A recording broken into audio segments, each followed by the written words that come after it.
How's it going, everybody? Welcome back to Stonehearth, and welcome back to Nerd Home. There's been a couple of changes since yesterday's episode.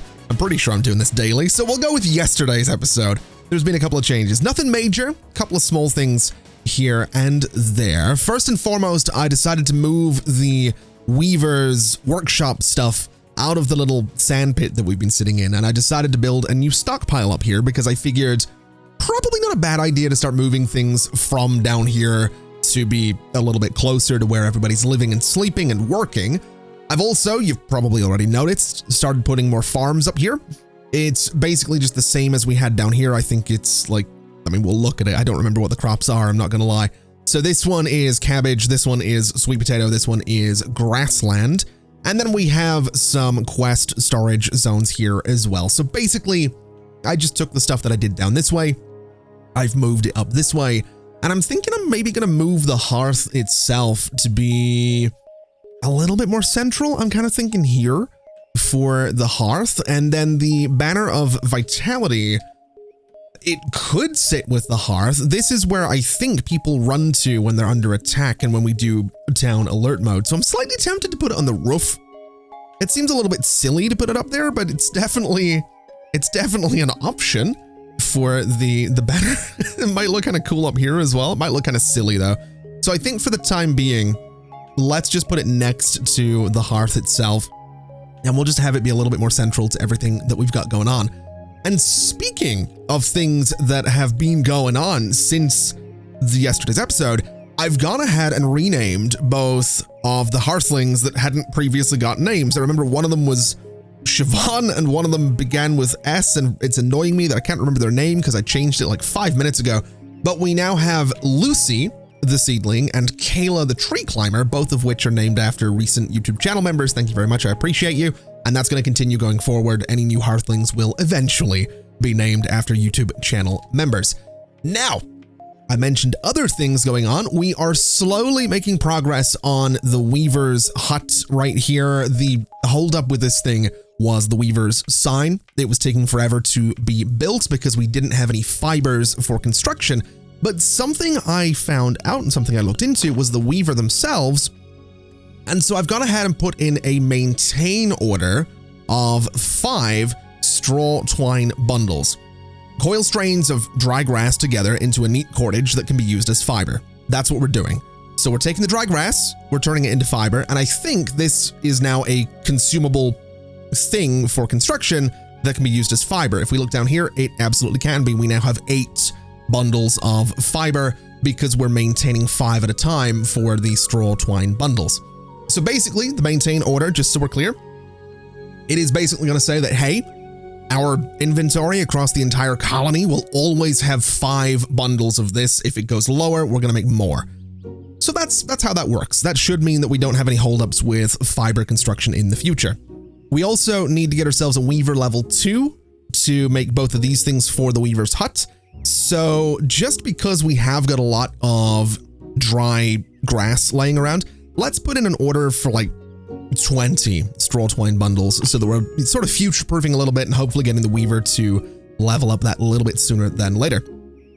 Now, in other news, with other workshops and available careers and crafters down here, I decided to go to the Mason because I realized that the Mason is able to make a cook's spoon as well as a herbalist's bone staff.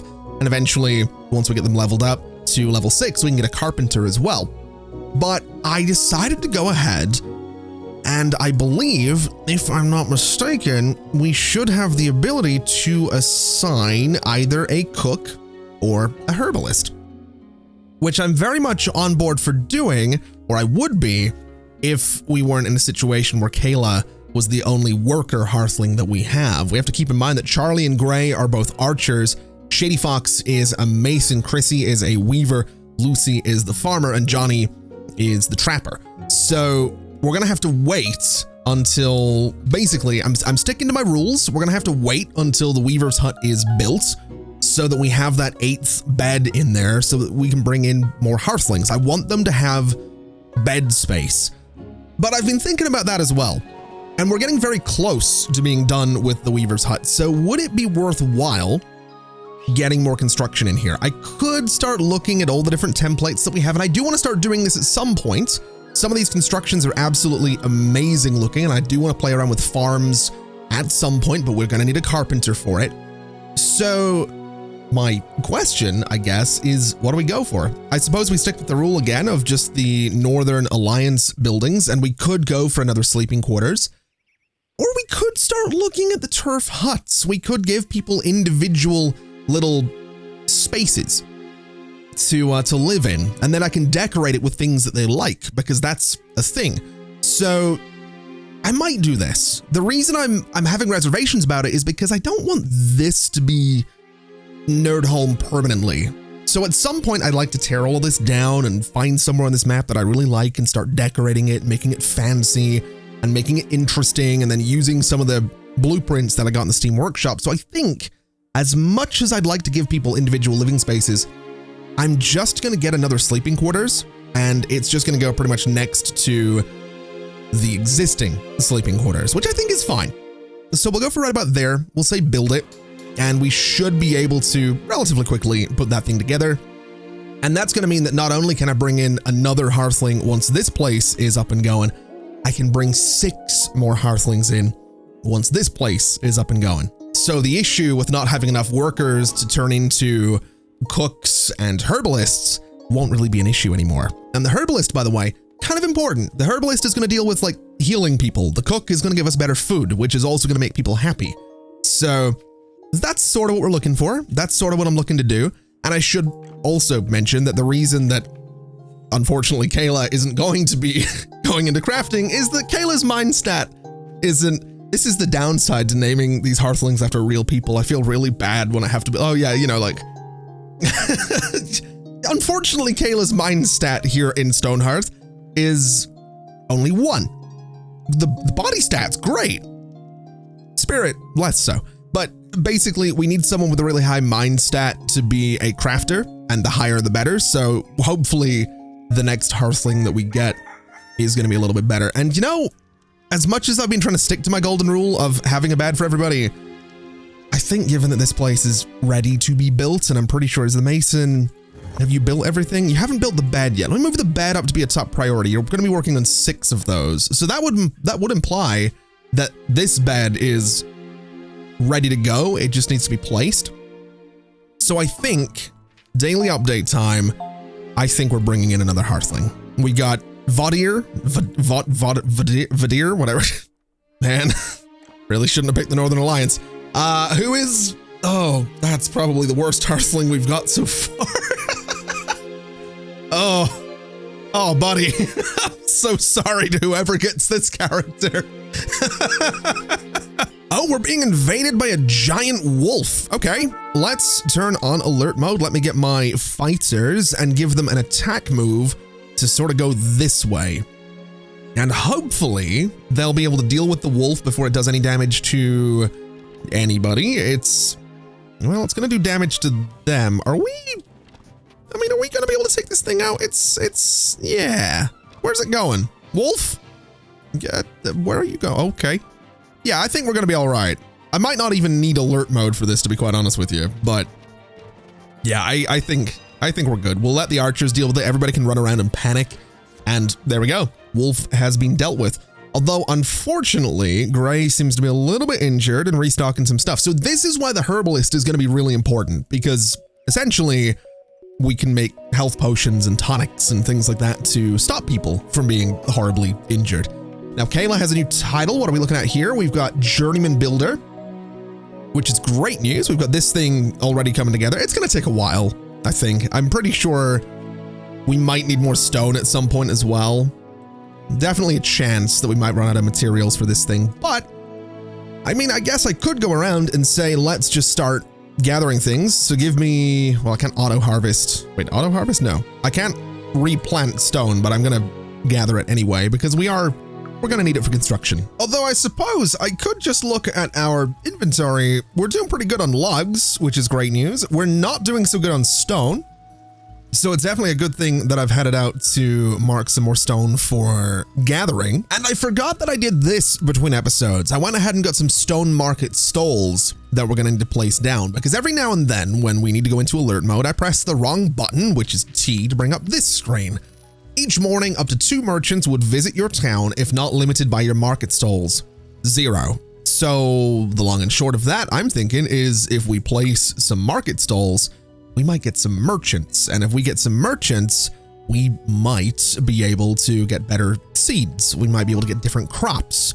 So I'm kind of thinking that even though these will also get moved at some point, I'm going to put a merchant stall maybe right here. And I'd like to put another one sort of right here and see if we can get a couple of merchants in there. It also looks like they've got slightly different textures, which is very, very cool. Very happy about that. We've also got a bunch of beetroot seed. We've got some grass seed. We've got some oak trees. We've got some bright bells. Not really too worried about those right now. I would like to get these to be sort of prioritized. And also, did we have something there I needed to worry about? It was Scary. That was their name. Okay. So that's fine. Now, if we have a look, each morning, up to 2 merchants would visit if not limited by your market stalls. 1, Ray has a new title as well. Winded. Okay.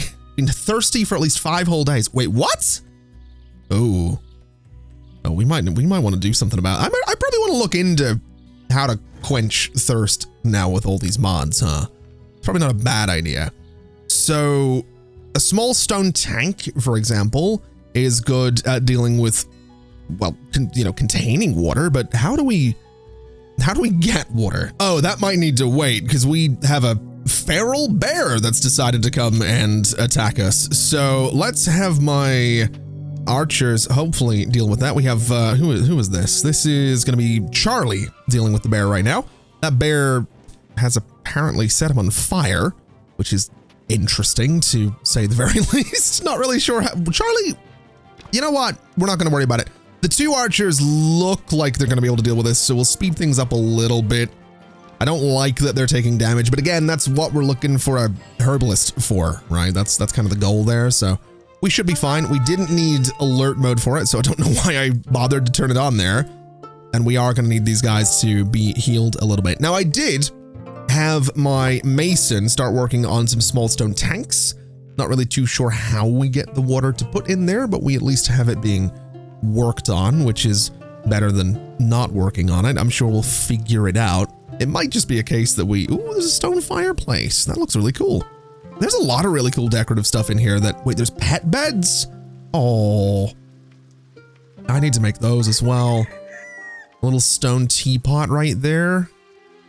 Man, there's a lot of stuff that I can use in here for decorations that I'm actually kind of really excited about. Ronia appears at the edge of camp, smiling, arms spread to encompass all that has been built since her last appearance. Stars bless your learnings, she whispers. Shall I hear your tales? Yeah, we know what hearth we want. Oh, do we have to? Yes, please. She taps her brooch. The library is pleased with your progress. She bends and touches the stones of your hearth. Now it is time to choose the beacon that will represent your settlement. As is tradition, her voice takes on a gravelly cadence. Teacher Sid saw the hearths as earthly stars, lighting our knowledge of the world. Since the time we turned our backs on the phoenix, they have burned to show the heavens we know our place in the cycle of hearth. She waits for the appropriate response. Wisdom, guide us. Valen teaches that a home is a bulwark against the elements. A place to find friendship. The hearth of cheer draws together all who seek to create a warmth that no blizzard can dissipate. Strength in unity. A hearth of the makers is for those who believe that a house is a place of learning and creation, and that the things we build are best traded so we may all grow wise together. Wisdom in creation. At last, the hearth of glory reminds us that to survive in the farthest reaches, we must hone our bodies and our minds to their utmost, for anything less is to fall prematurely into the cold. Resilience in winter. Eronia concludes, cheer, makers, and glory. The choice of your path lights the way for all who follow you. In Valen's wisdom and under the auspices. You know what? We're going to choose a Hearth, okay? We're going to choose a Hearth. I'm also going to get another Hearthling because we need someone smart. We've also got a merchant. Your town was attractive enough to trigger the interest of a traveling merchant. Going forward, word will spread about the settlement and others will come, but your crafters will need to provide them with market stands and stalls fit for their needs. The wealthier your town becomes, the more merchants are drawn to it. Let me pause so I don't want to run away. Are drawn to it. Moreover, every town upgrade will entice richer merchants with better goods and bigger piles of gold. Finally, advertisement is key. Not just hosting, but actually trading with the merchants will boost your commercial attractiveness even more. A happy merchant will surely tell their friends about it. Okay. A representative from a simple fruit farm approaches. How? So this is kind of what I'm looking for. I don't have much gold is the problem, but a chunky, nice apple can be planted or used as a fruit in cooking. I would like to buy, I'm going to say one of those. An almond tree would be kind of nice as well. I think this one's like a higher quality one, so I'm going to get that. And then the berry bushes, we really don't need to worry about. Cooking ingredients, I'm sort of going to pass on that. Is there anything you're interested in buying from me? Doesn't really look like it. And I don't really have that much to sell. I could sell some oak logs. They're worth 1 gold each, but I think we can probably pass. I'd say we're probably doing all right in terms of just not selling things right now, which is a bit of a shame, but it is what it is. We will we'll not worry too much about it. And now we have to declare what we're going to be. So we have the Hearth of Cheer, which will boost the daily update net worth based on the overall morale of your citizens. Each day brings a new random buff for your townsfolk, and we get the crop seed boxes merchant. Not a bad idea. The Hearth of Makers will generate 5% daily interest in any gold coins that you have on hand, up to 300 per day. Boost your daily update net worth based on gold coins on hand. And then we get the rare and collectible statues merchant. I don't really care about that one too much. The Hearth of Glory allows summoning increasingly difficult enemies to prove your mettle. Each rank defeated will boost daily update net worth. We get disposable traps and turrets. Ooh, I want to go with the Hearth of Cheer, I think. As much as I like the idea of summoning more difficult enemies over time, we seem to be struggling with that right now. So this is a permanent thing, right? We have to decide what the Hearth is going to be going forward. I'm kind of thinking Hearth of Cheer. It's sort of the most passive, but it does give us a new random buff every day. It also gives us seeds. Yeah, we're going to go with Hearth of Cheer. So did I bring you in? I think I did. All right. Well, so we have, what was it? Toralf? We'll call him Alf. All right. We'll call him Alf. That's going to be the easiest way. It's going to be the easiest way to pronounce that. That's fine. Obviously that Hearthling doesn't have a bad right now, but it shouldn't be long before that Hearthling does in fact have a bad. And I was also looking at the tanks that we have at the minute, and I noticed that we have the resource that we have set in here is bucket of water, or bucket of water if you're anyway, sorry. I'm thinking we might need a carpenter to make some buckets. Oh, there's some dumb jokes I've had in my time. That's definitely up there. All citizens are at least content. 5 have to be merry. Ooh. And we have to prepare some food as well. Okay, well, we'll look into that. Weaver level 2 is fantastic news. That's what we were looking for. We do need the mason to level up as well. But my thinking is if I can get a carpenter, I might be able to get a bucket and have that be a way to go and get water. Unless I'm missing something. If I search for water in here, there is a stone well parts that I can make. I need soft metal bits to do it. This is assemble the materials for upgrading a simple well into a nice, better looking stone well. I wonder then if, so this is to upgrade to a nice, better looking stone well requires a finished simple well. One can be dug by using the command inside the place menu. Wait. Oh. I'm an idiot. At least we figured it out, though. There's also a build fence option. Oh, it just simplifies the whole fence building mechanic. Okay. So we probably should have got one of these a while ago, but now we know. Right? That's how I'm going to choose to look at this whole thing, is now we know how the wells work. So I'm going to put a well right here, and I might put one all the way over here as well. This seems like it would be a good place to have one of these. Yeah, I think I'm going to go for right about here for another well. Hopefully we can get those built quickly, and that's going to stop everyone from being super thirsty, which is definitely what they are currently. That's just a little digging animation. Okay. All right. Well, wasn't really too sure what was going on there. A whole bunch of beds going in here, though. That's great news. So tomorrow's daily update, we can bring in Hearthling number 10 and hopefully put them to work. Let's actually have a look at our new Hearthling and see if he's any good. So it was you. Man, this mine stat really needs to be better.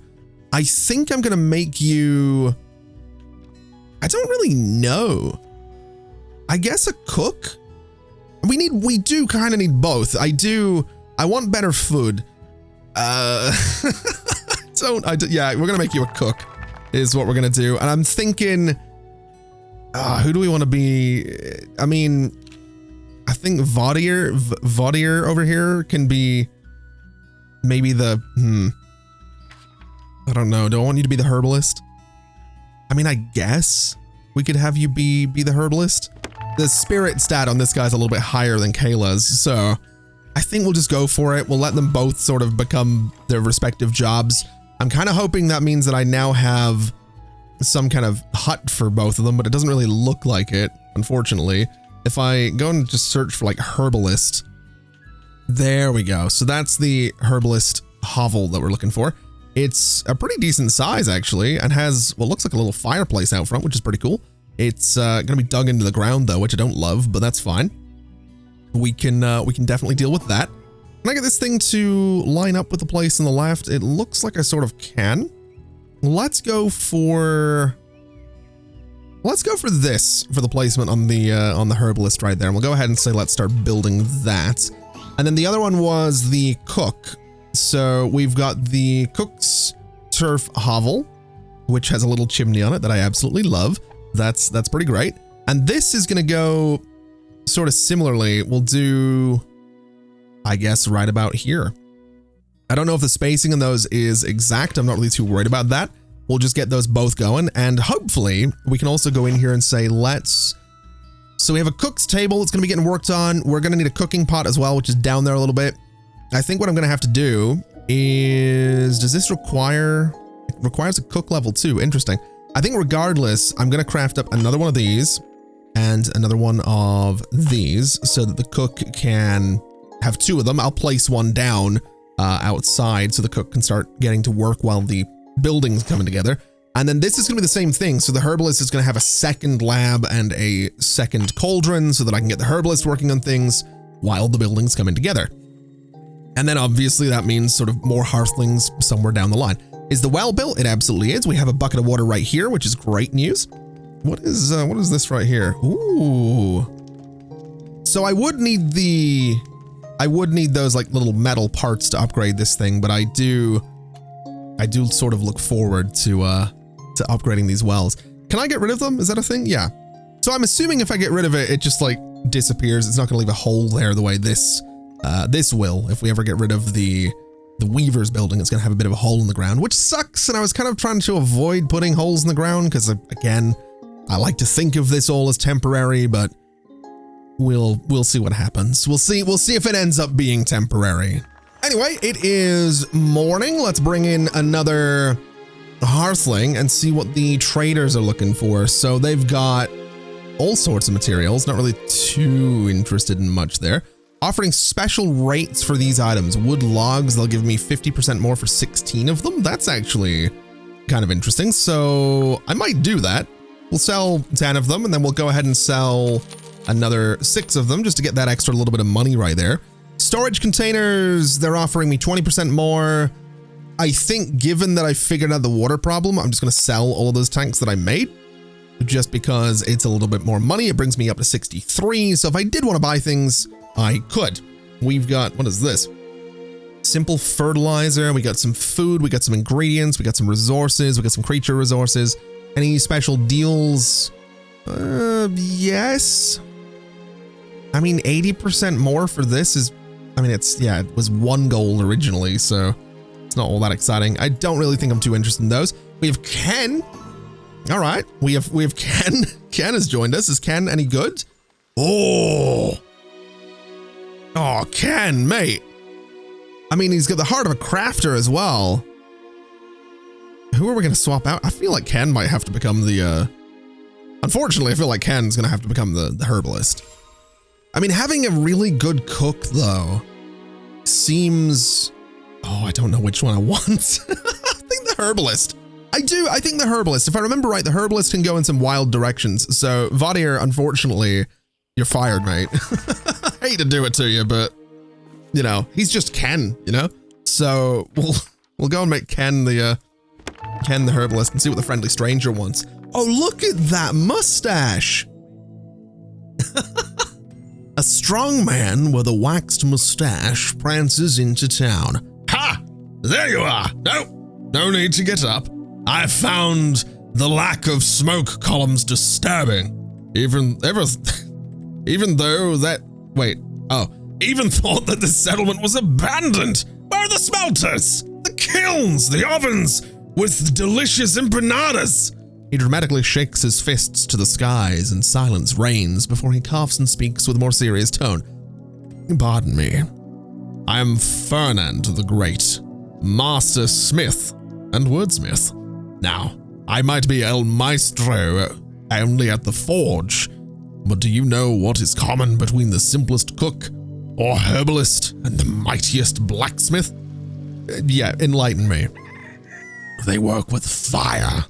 He gestures with passion, and fire needs fuel. As the legendary Lucan Varius once said, the strongest fire needs the purest fuel, and believe me, I know a lot about that. He looks around proudly. This is a young town, but I sense good things about it. Fernand is good with that too. Oh, hold on a minute. Be assured, I'll tell you what. That's not a line I was expecting from Fernand, but okay. The smith curls his mustache with one finger, thinking, I happen to be passing by with some traders, looking for new customers. I could teach you a lot about fuels now, and maybe one day you'll be a good customer too. Yeah, I want to learn about fuels. That's the spirit. He crosses his arms, lecturing with confidence. Well, fuel is essential for many workshops and tools that require a fire to function. It's also important for certain light or heat sources like fire pits or braziers, but not all. There are mainly 3 grades of fuel. Lower grade like firewood or peat, good grade like charcoal or lumps of coal, and high grade like hard coal.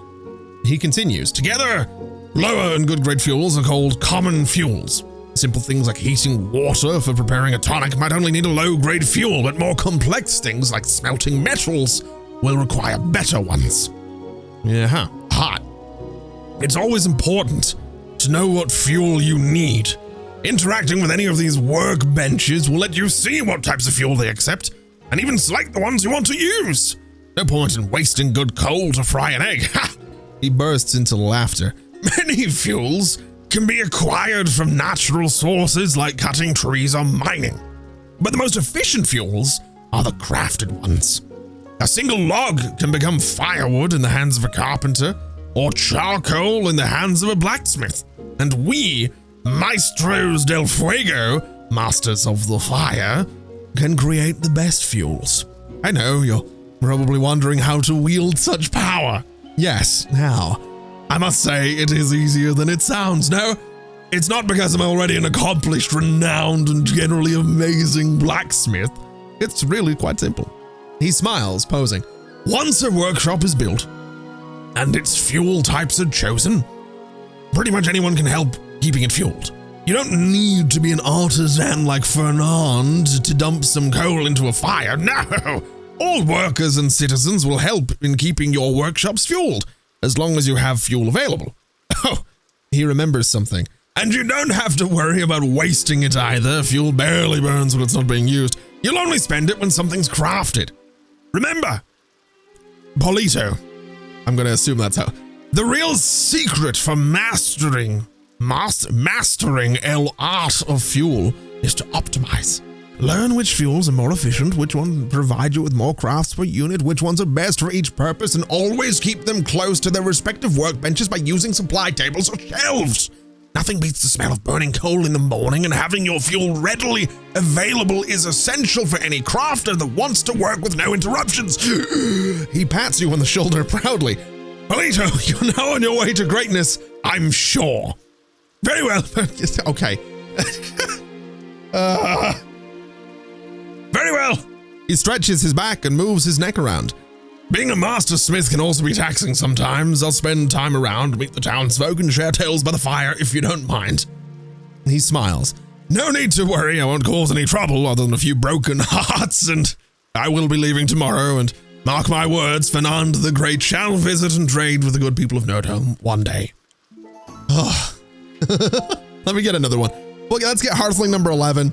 We've got a fishing village wanting to trade with us a little bit.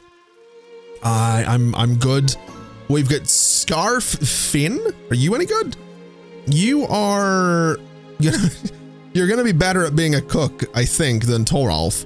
So, Toralf, mate, I'm sorry. Oh, wait, are you level 2 already? No, you're level 1. Okay, mate, I apologize, but you are going back to being just a worker, if you don't mind. And the new guy, good old, what was his name? Scarf? Congratulations. Welcome aboard. You're going to be cooking for us. Here's what you're going to be doing. And I think that's... Ooh, what are we being attacked by? Wait, that bear was... Uh-oh. Ooh, wait, no, my archers are dealing with it already, so we should be fine. We probably want to get another archer in here, just to be safe. I feel like that might not be a bad idea. Although in saying that, I'm pretty sure... Yeah, Charlie is level 1. Gray is level 3.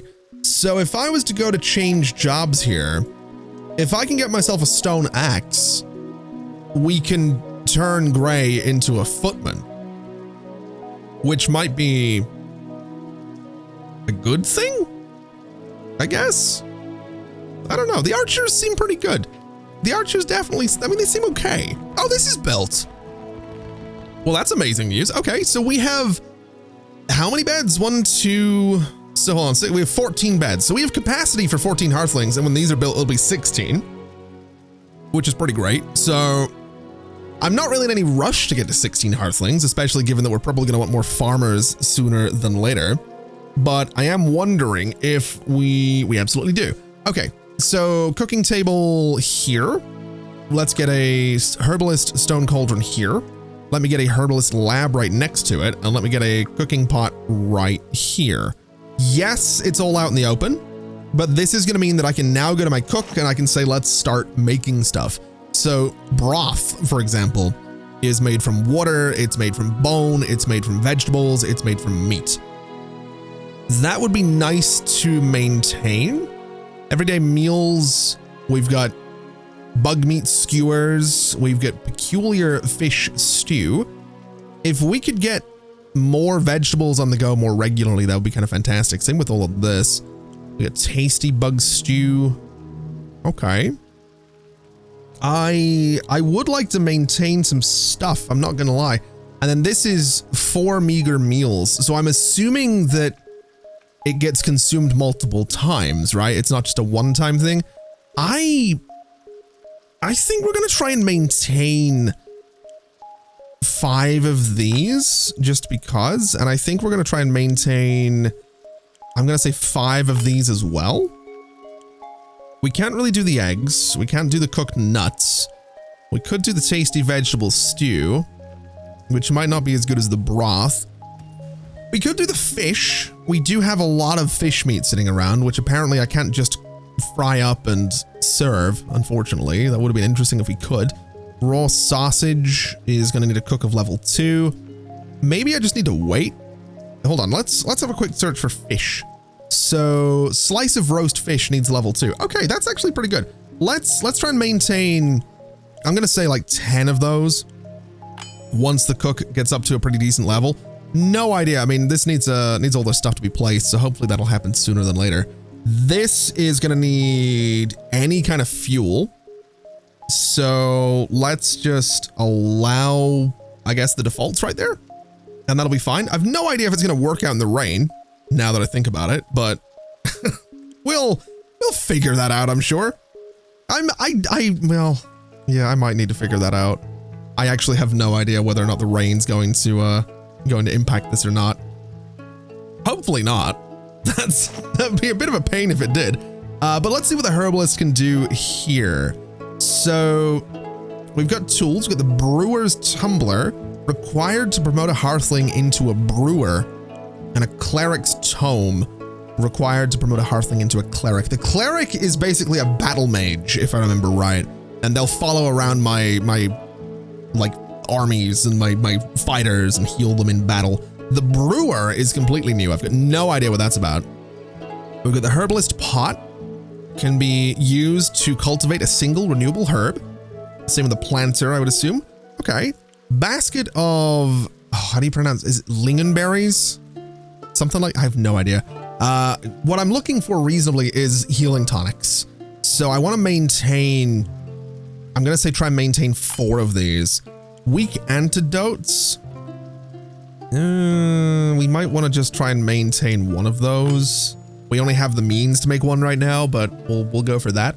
And then we have grass seeds. We have all sorts of other things in here as well. We'll just, oh yeah, it looks like the rain doesn't affect this. That's great. We'll have the herbalist just get to work on looking after our people, really. And then I suppose I kind of want, I think we should start looking at more farmers and maybe another trapper. That might not be a terrible idea. Set up another little trapping area and set up more fish traps as well. So we just, oh my God, never mind. We do not need more fish traps. We do not need more. We need more holing is what we need. We need people dedicated to just moving. There's stuff just out in the world that I still haven't touched. Maybe once the construction's done, we should just go ahead and leave the Hearthlings alone for a little while to haul things around. That might not be a bad idea. I'm also thinking we're going to bring in 1 more Hearthling. I know I said I was not really aiming for 16. I'm not, but number 11, number 12 is just a nicer number. So we'll go for 12. Charlie G is now Archer level 2. We have a merchant coming in with planters. That's kind of interesting. Okay. Not really too interested in much going on here. The apples are interesting. Dwarf's beard. Fiber and thatching. Palms, which is okay. Pear trees, walnut trees. You know what? I think I'm going to buy these so I can get more trees. Date palm seeds, I think we're good for. And then is there anything interesting to sell here? Any bones are 50% higher? I mean, wouldn't be bad to get 50 gold back from this, but I think I'm good. We also, what is this? This is other farming supplies. Okay. Not really too interested. We have Alexandra has joined Nerdholm. Okay. That's a great name. What I'd like to do is, just before we wrap up today, I think we did, hold on. We did buy an apple at one point. Okay. We 100% bought an apple at one point, which was going to be for a tree, but apparently I think someone's ate it. So let's put a pear tree right here. Let's do a couple of pear trees down here. I think will be kind of nice. So we'll get them kind of either side of this set of buildings. We've got the walnut tree, which is huge, but it looks great. So let's do the walnut tree. I'm going to say right about here, I think is pretty cool. I'm not going to do it on this side because that might be a bit much. We'll do a walnut tree sort of down here as well. So it's kind of in line with the other one. And I think we'll do it at this corner as well, just so it kind of surrounds the little dirt area that we started in. So that'll be pretty good. We've got the almond tree as well, which is it looks like it's gonna be a great color. let's do it down here. I think this will be a good spot for it, right about there. And then what else have we got? We've got beetroot, we've got grass. I'm not really too interested in all of that. We got buckets of water. Wait, what does this do? Or poured down somewhere for up to 8 blocks of water. Interesting. I'm gonna pass on that. I don't think we need to worry about it. Although it would be interesting if that means we can dig stuff out and fill it with water. I might have to look into that. Either way, we'll try and get these trees planted as quickly as we can. That'll be a nice supply of all sorts of different things, which is what we're looking for. And I guess we can go ahead and leave it there for today. I'm kind of happy with where we've gotten to. We've at least got the Weavers thing built. We got a bunch of new Hearthlings in here as well. A whole bunch of people with names that need to be changed. Alexandra actually has a fantastic mind stat. So very, very tempting to swap her in as a crafter somewhere. But in fairness, we probably want to get this this mason to be that bit better, because I think we want to get ourselves the carpenter's bone saw. So I'm going to queue this thing up because the carpenter is going to be busy making a bunch of stuff for the constructions right now. So we'll put this at the top. So as soon as the carpenter levels up, we can get ourselves a carpenter. Alexandra can then be that carpenter, which will be great. And I think we can have a look at Shady Fox. Oh, you are a bit of a ways away from leveling up. It is gonna take a while, actually, which is a bit of a worry. Wait, Charlie is wounded? You need treatment for your wounds. Maximum health is only 98% of normal, 98% remaining. Oh, that's very interesting. Okay, so how do we treat wounds? I'm assuming, so a simple compress, pressurizing any impact wound, treats wounds up to medium severity. That's gonna need thread. Coarse bandages can be made as well, which is any cut, medium severity. Okay, so the herbalist, we need the herbalist to level up, is what we need. So, oh, for God's sake, hold on. Maintain, I'm gonna say 4 coarse bandages. What can I have you make right now? So if we can get some clay, you can make the herbalist pot. If we can get some lingonberries, you can make that basket. I guess you can just make the healing tonics. And I'm gonna say just craft up to like another 5 of those on top of the maintain order that we have, and we'll see how that goes. Where exactly are these invaders coming from? What are we dealing with? We've got a giant stoneling. Let's turn on alert mode. Let me get my fighters and bring them out here to deal with that. And hopefully they can deal with it. They don't look to be doing any damage to it. They are not doing any damage to it. That's, hold on a minute. Hold on a minute. No, it's a 405 out of 800. They are doing damage to it. I just don't think I can see it because, oh, it's behind the, oh, got really worried there. You need to move. I really need you to move is what I need you to do. You're going to get completely messed up if you don't, if you get stuck in that corner. How's this thing going? 66. Please don't kill anybody. I think we're going to be all right, but there's definitely going to be some injuries from that. Oh, that was really worrying. Okay, we're good, which is fine. Nobody died. It's just that, who was this? This is Charlie. Charlie, I would imagine, is potentially going to be, oh, you've got a medium cut now. Yeah, we're going to need to get that herbalist to do some good work and start looking after Charlie a little bit there. We also probably want to build some kind of hospital because we can assign beds to be for injuries. So probably not a terrible idea to do that at some point. But for now, we're going to leave it there. Thank you so much for watching, everybody. It's been an absolute pleasure as always. And as always, I'll see you next time. Bye-bye.